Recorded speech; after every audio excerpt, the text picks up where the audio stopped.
Hi, Roxana class of 2021. Mrs. Allen and I just wanted to get together and go over some of the things on the senior checklist that we emailed to you guys. There's a lot of important information on here that normally we would be pushing into advisories and going over it with individual senior advisories. But this year and under the current circumstances, we're going to put it into a presentation for our website. So if you guys could go to, I'm going to show you on here, you're going to go to our website. You have to be patient with me. I'm still learning the technology of showing you things on here. But if you go to the roxanaschools.org website and then click on schools and go down to Roxana Senior High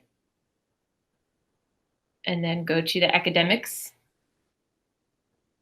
and down to guidance. Our guidance website is still a work in progress. We're posting a lot of things on there, but we will be posting a lot more in the coming days and weeks. But if you scroll down here to the senior checklist, that's what we're going to be walking you guys through today. So I'm going to go ahead and click on this. You also received this in the mail recently. It should be the exact same thing, except for on the FAFSA tab, we put one more website on there that I think that you would need. So the current latest and greatest is on the website if you want to reprint it. So it'll update the FAFSA box. Mrs. Allen, you want to go ahead and start them with the first tab? I will start. Hello, class of 2021. I wish we were doing this in person, but unfortunately we can't. The first thing I want to talk about is checking your email. It is very, very important that you check your email regularly. Scholarship information will be coming out through emails. If Mrs. Garrison or myself needs to get a hold of your remote learner, we can't pull you in. At least we know that if we send you an email, you're going to get it, and then we can get response from you from that. So that's the number one thing. The first thing I'm going to talk about is the senior credit check. I'm sure you all know that every semester when grades are posted, Mrs. Garrison and I go in and we update your grad check form to make sure you're meeting the requirements for graduation. We want to make sure that you've got the 26 credits. I will say the students that have transferred in, we've made credit adjustments on yours. So you may not need 26 credits, but for the students that have attended Roxana High School for 4 consecutive years, you will need 26 credits to graduate. That's including 4 years of English, 3 years of math, 2 years of science, 2 years of social studies, and 1 semester of health and 1 semester of consumer's ed. The next, if you look at the next row in the checklist, it says, have you passed both constitution tests? Sophomore year, most of you took government with Mr. Kurth and fulfilled this requirement. You are required by the state of Illinois to pass both the U.S. Constitution test and the Illinois Constitution test. If you are unsure whether you did this, you can contact us and double check. We would be contacting you as well. I think we only have a couple in your class that need to go back and take that. And we've communicated with those people, but that is an important graduation requirement. Okay, the next one we're going to talk about is community service. As you know, we've been drilling it into your heads that you guys need 20 hours in community service.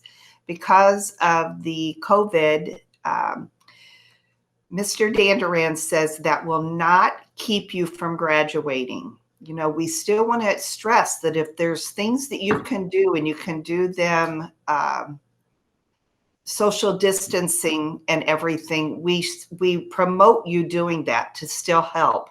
But just know that if you do not, that will not keep you from graduating.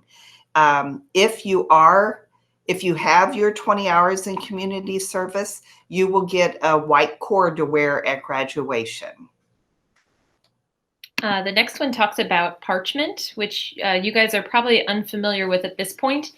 Parchment is our transcript service. I've had a lot of students email me saying, how do I send my transcripts to this college that I'm applying to? Or I need a copy of my transcripts to apply to colleges.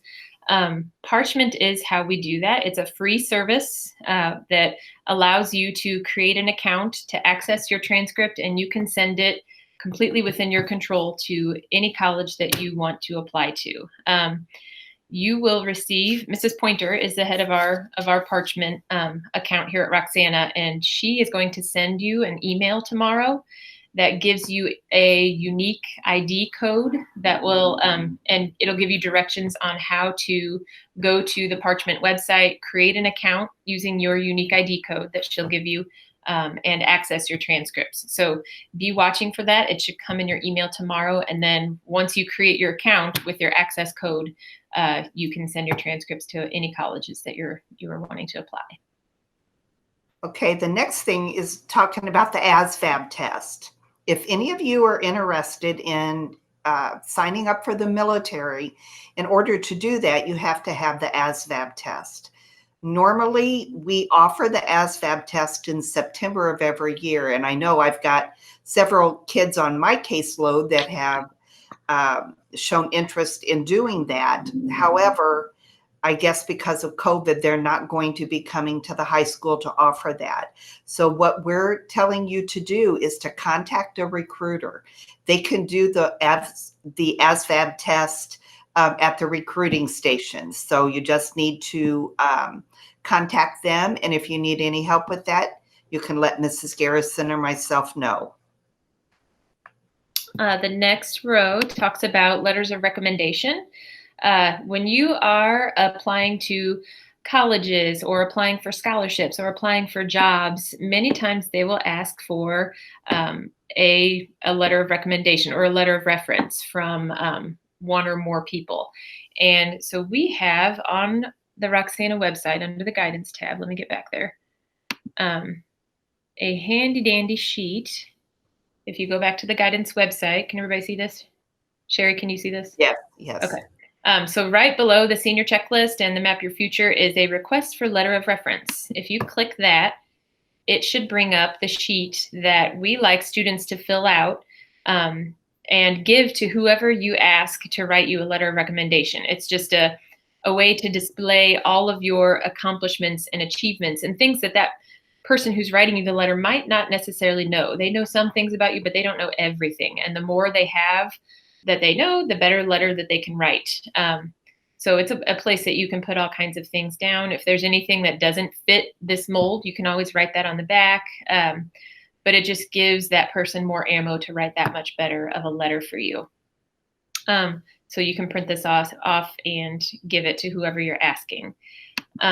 Another thing to consider is making sure that you, sorry, I'm trying to get back to the website. Make sure that you give that person plenty of notice. We recommend at least 2 weeks notice. Don't go to them the day before the scholarship application is due or the day before the deadline at the college. Give at least 2 weeks and make sure that you ask yourself, that person, it's a kind of a personal thing to request a letter of recommendation from somebody. And so going to them yourself or emailing or calling them yourself and asking for it versus having a parent ask is always a plus. Okay, the next thing, senior meetings. You guys, normally your senior year, starting mid-September, Mrs. Garrison and I would be calling you in individually into our offices, talking to you about what your plans are, your college applications, scholarships, all of that kinds of stuff. And now because of COVID, we're not able to do that. You know, some of you guys are coming to school remotely. Some of you are here. So we want you to know that we still want to do your senior meetings with you, but it's going to be on your shoulders to contact us to set up a meeting. In our form, we've got my email, we've got Mrs. Garrison's email.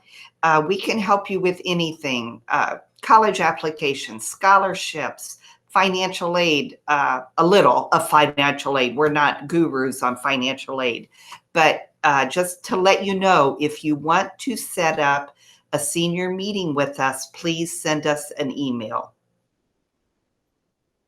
Okay, and then the next row is SAT. This is kind of a hot topic right now, I know, because we sent the Sky Alert and the communication. SAT is still an Illinois state graduation requirement for your class, even though they did not. We didn't test in the spring, obviously, like the typical junior class would. It is still a graduation requirement for the class of 2021, so you guys all have to take it. The Illinois State Board of Education has now decided October 14th is going to be our date, and it is mandated that we test all of you. So we're trying to work out the safest conditions possible, and I think we've got a great plan. It's a Wednesday, so all 9th through 11th grade are going to be home working remotely, asynchronously, and that allows the campus is completely empty. There's no students on campus at all at the high school. So we have a lot of empty classrooms. We can spread you out. We've got a full staff of teachers that can give it. We don't foresee, when I did the math, it was like the amount of classrooms divided by the number of students was, or the number of students divided by the number of classrooms was 8.1 or something. So most classes will have 8 students in them. 1 or 2 might have 9. But it's going to be nice small groups. We'll be wearing masks, temperature checks at the door. I foresee it being very safe. Bus transportation will be available that day to those of you that need it. But yeah, we're going to be giving the SAT to your class. Whether you are a remote learner or not, you are required to be in person that day for SAT testing. If you feel, or your parents feel, that it's unsafe for you, contact me, because maybe we can get you into an individual testing environment where it's just you with a teacher in an empty classroom somewhere. If you're concerned about being in a room with 8 kids, that's something that we would look at. But I need to know that by September 11th is the deadline to let me know if you feel like that's unsafe for you. So just let me know. Okay, the next topic is FAFSA. I don't know if you guys are even aware what FAFSA is. FAFSA is a free application for federal student aid. So it's financial aid for when you go to college. The state of Illinois has now made applying for FAFSA a graduation requirement. So that means in order to graduate, you have to apply for your FAFSA. So on October the 7th, from 6 until 8 p.m., we are going to be having we call it a financial aid completion night. And what that is, we have representatives from Lewis and Clark Community College, and then also, hopefully, we'll get representatives from ISAC, which is the Illinois Students Assistance Commission, and they will come around. You guys bring your Chromebooks with you. You'll bring your parents' tax information. We will sit you to where you're socially distanced, and we will have people there to help you complete your financial aid. We do it early. Financial aid is available starting October 1st. So we want to get you guys' applications in as soon as possible, because not to go into real deep detail, the state of Illinois has money for financial aid, but the students have to apply fast because the money runs out. So we want to get you guys signed up as soon as we can, so that anybody who's eligible for that additional money will be able to get it. In order to do that, you have to, you and your parents both have to complete, you have to sign up for a pen. They call it a FAFSA ID. Mrs. Garrison, do you have that also? I do. There it is. Okay, so if you go to, I don't even remember the website. It's on the checklist. Okay, it's on our checklist. fsaid.ed.gov. Okay, so you'll want to go to there and get your parents' and yourself's PIN numbers. You guys, I cannot stress enough how important it is that once you do this and you get those your username and your PIN number, that you write that down and put that in a safe place, because every year when you apply for financial aid, you will use the same username and the same PIN number. So if you guys forget what it is, or you think, oh, I think it was 5421 and it wasn't, it's not easy to get a new one. So it's just best to start keeping a file with this kinds of information in it. If anybody has situations that don't fall into the typical I have a parent situation, contact me or Mrs. Garrison, and we will help you, because there's a ways we can work around that. But you need to contact us early so we can get started working on that. And back to the FSA ID thing, it's basically just how you log into FAFSA. You're creating your login information for the actual FAFSA website. So you've got to create that first. And then once you have that username and password created, you then go to the FAFSA.gov website, fafsa.ed.gov, which is also on the checklist. And you will use that. If you go to FAFSA and hit start here, let me show you this. The first thing it's going to ask for, if it ever gets there, is when you check I am the student, it wants your FSA ID username and the password, your FSA ID password that you just created. So you've got to have your FSA ID first, and then you use that to log into FAFSA. And your parents need one as well, because they will, at the end of the FAFSA form, they'll have to co-sign with you with their individual FSA ID and password. And many parents might already have one. They may not remember it, but if they have ever attended college or filled out the FAFSA, they would already have one from back then, and they need to use that same one. So if they don't remember what it is, they would then have to do the forgot password. It takes 3 days or so for that to get resolved if they've forgotten their password. So that's just something else to keep in mind. Back to the checklist. The next thing is our college fair. Gosh, I don't know how to get that to go away.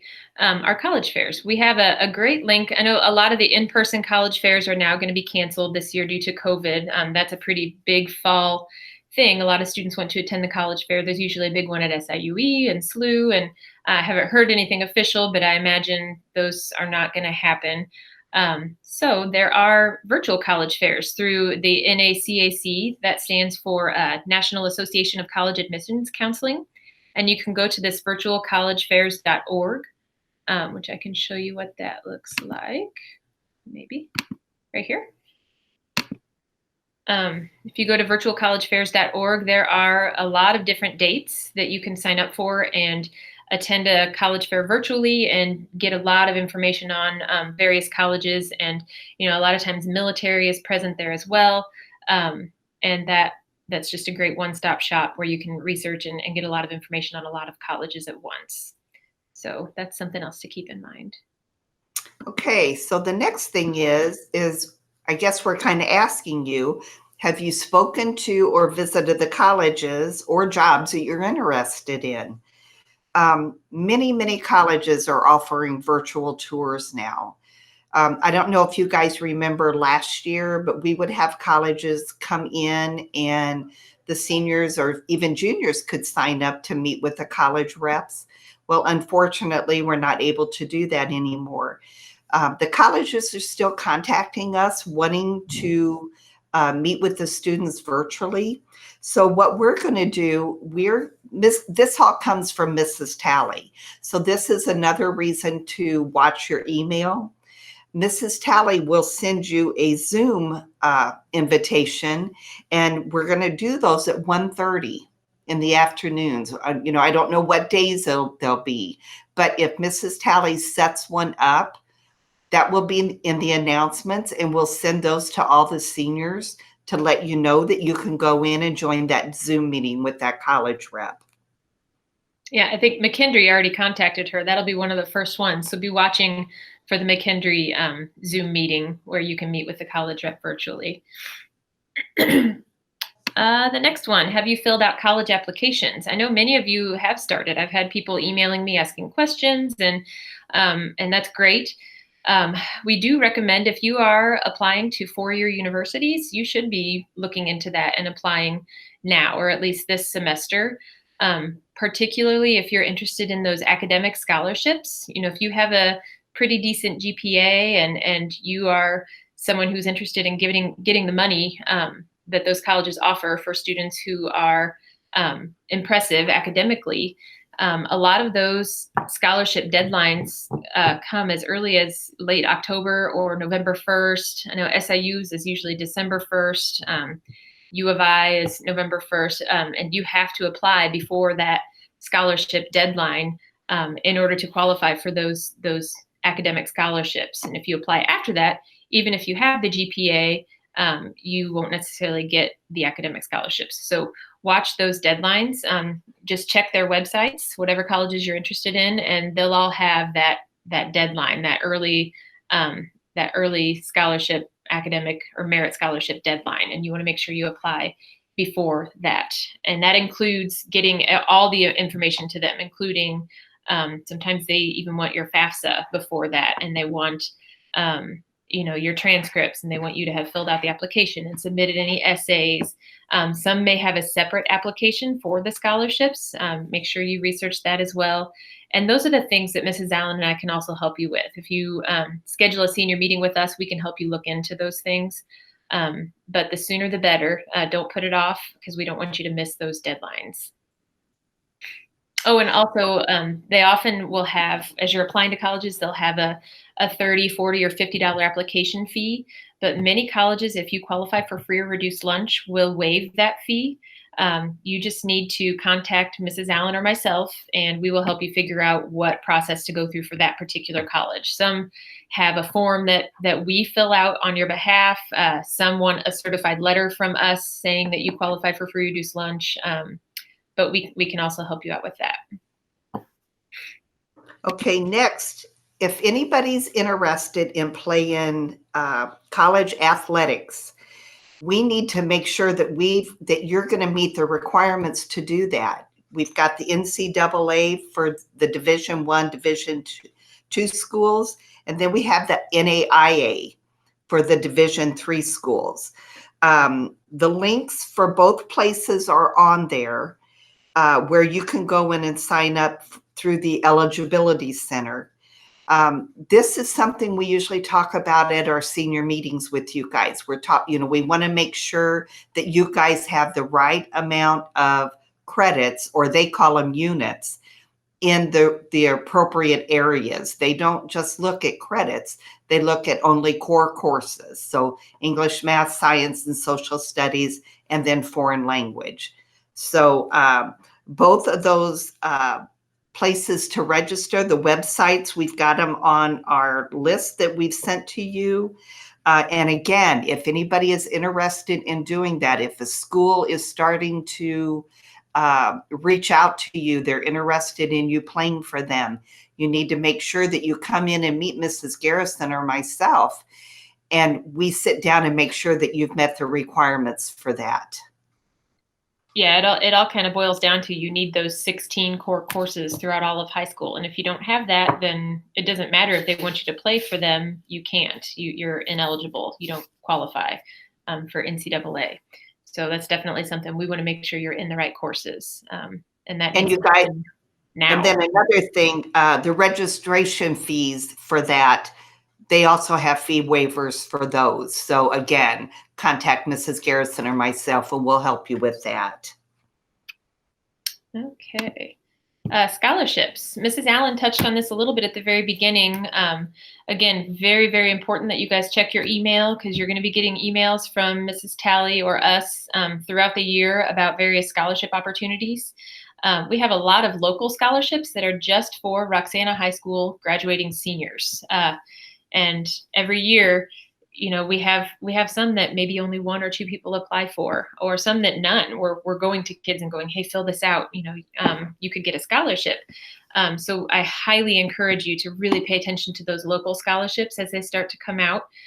Typically, they'll start updating those applications in December or January, and they'll continue to update the various local scholarships through probably February, and then they're all due like March, April, around then. So be checking with Mrs. Talley in the Media Center. You can email her from home, or if you're here, you can go down and check with her and see what applications are available at that time that you would qualify for.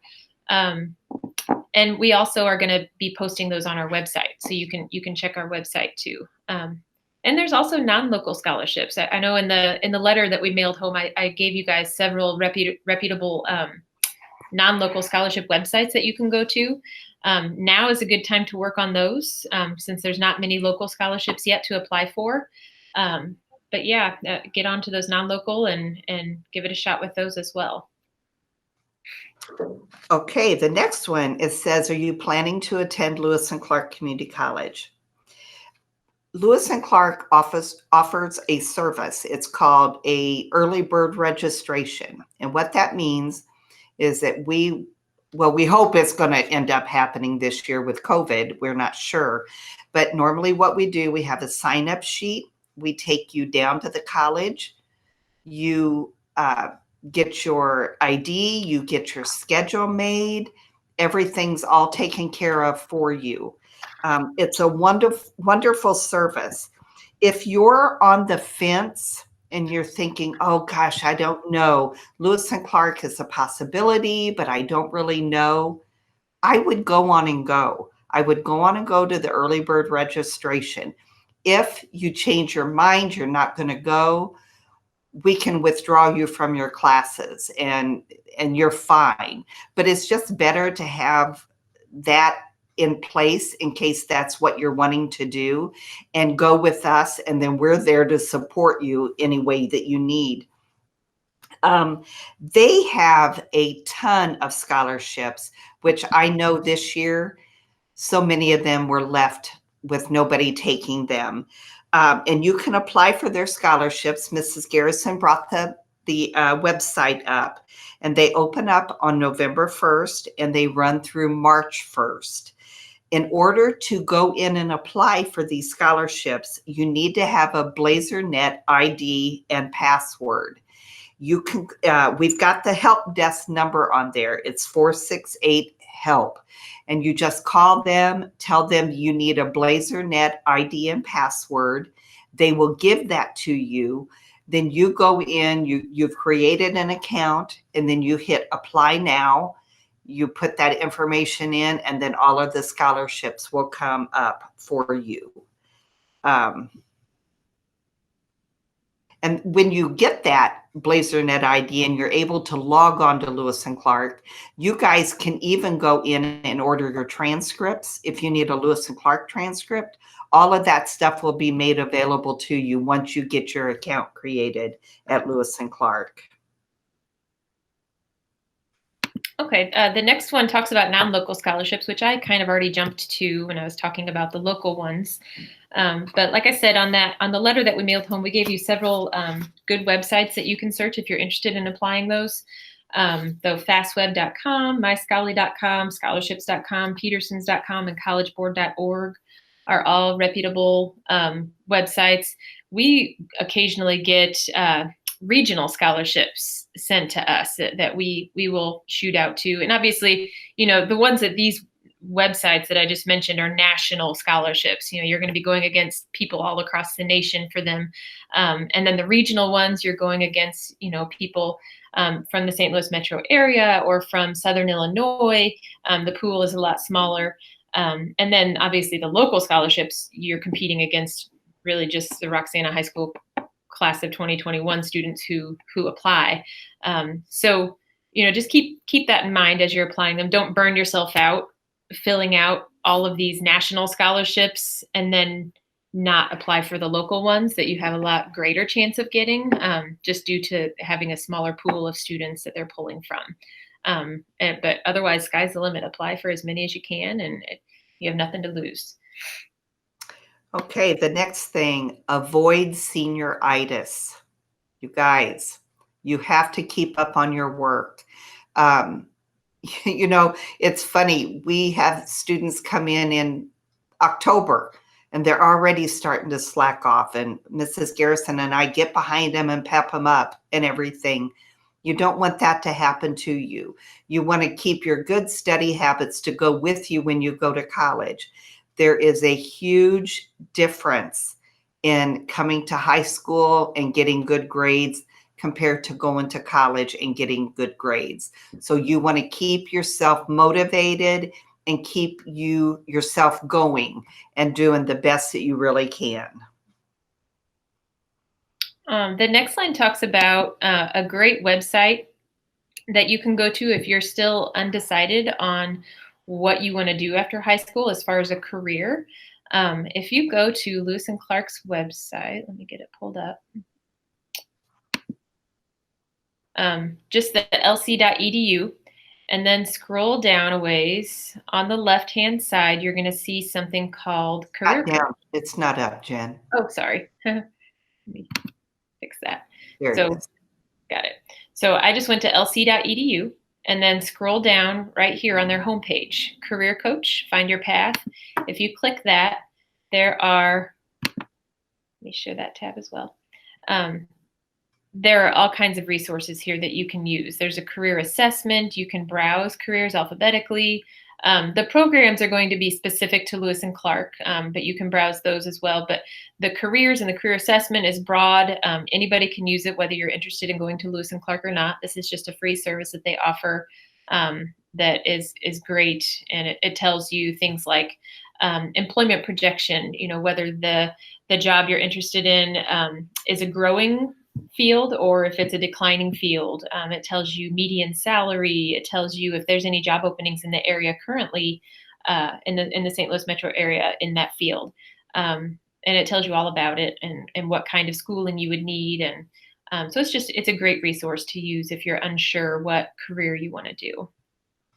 Okay, you guys, and to piggyback on that, for any of the students that had info processing with Mrs. Kurth, even if you did it, if you're doing it this year, you can take that strong interest inventory that you completed.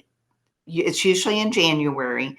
You can take that and set up an appointment with the career counselor at Lewis and Clark. She will go through that 19-page document with you. She's not going to be able to tell you what you want to do, but she can sure lead you in the right direction. So if you guys still have that, that's something you might want to do. I've got several students that I've already linked them up with the career counselor at Lewis and Clark. So they're going to go take their strong with them and meet with her. So that's a really good resource also. And Mrs. Allen, is that available to students not interested in going to Lewis and Clark? Oh, yes. Yes. Okay. Yes. So even if you're not attending Lewis and Clark, it's still a service that she would offer. Great. Okay. So if you're undecided on where you want to go to college, I think a lot of kids have the misunderstanding that every college offers every degree, and that is not true. So it's really important that if you know what you want to study, that you find a college that offers the program that you're looking for. If you're unsure, you can go to the colleges. You can go to their website, and it usually will state majors, or it'll say programs or whatever. And then also you can go to collegeboard.org. Mrs. Garrison's got it pulled up, and you can go down to the under career planning, and then it says college search. So you can go there and put in what major you're looking for. It'll ask you all different kinds of questions about the colleges you want to go to. Do you want it to be a co-ed? Do you want it to be a public school, a private school? Do you want a small school, a big school? It asks you all of those different kinds of questions. And so you put that in, and then they will come back and tell you what college meets your criteria and has a program that you need or you're looking for. So right now I'm just showing, I put in, I want colleges, 4-year public universities that are 50 miles from Roxana zip code. You can specify a major and say, I want, this field of study, or I want to do nursing or whatever. You can specify specific majors or just fields. And then at the end, it'll bring up, you close, it brings up all of the colleges that met your criteria. And then you can go to those individual colleges' websites and research further from there. If you guys notice on there, look at all 3 of them have college application fee waivers available. So. All right. So back to our checklist, the last one, and this is not something you really need to worry about until the end of your senior year. And we will remind you then as well. You need to make sure that you send your final transcript to whatever college you chose. And not just your Roxana transcript, but also if you've taken any classes at Lewis and Clark or SLU, any of our dual credit classes, you also have to send those transcripts, your final transcripts with all of your final grades, to whatever college or university that you plan to attend. They're going to want that. So don't forget to do that. We obviously, you can use your Parchment account that you're going to create for your Roxana High School transcript, but we included the Lewis and Clark transcript request website, as well as the SLU one that gives directions on how to get those transcripts sent as well. And you guys, for both of those, you're going to need that. On the Lewis and Clark, you're going to need your BlazerNet ID and password. Mm-hmm. And then for the SLU one, you're also going to need your banner ID and your password. So don't lose those once you get those created. All right. So that concludes our senior checklist presentation. Please do not hesitate to email us or call us. Set up your senior meeting with us. We're happy to help in whatever ways that we can. We are here and available and want to help you guys with those next steps. So take advantage. Otherwise, this is the end of our presentation. Thank you. Bye, everybody. Hope to see you soon. Bye. Bye.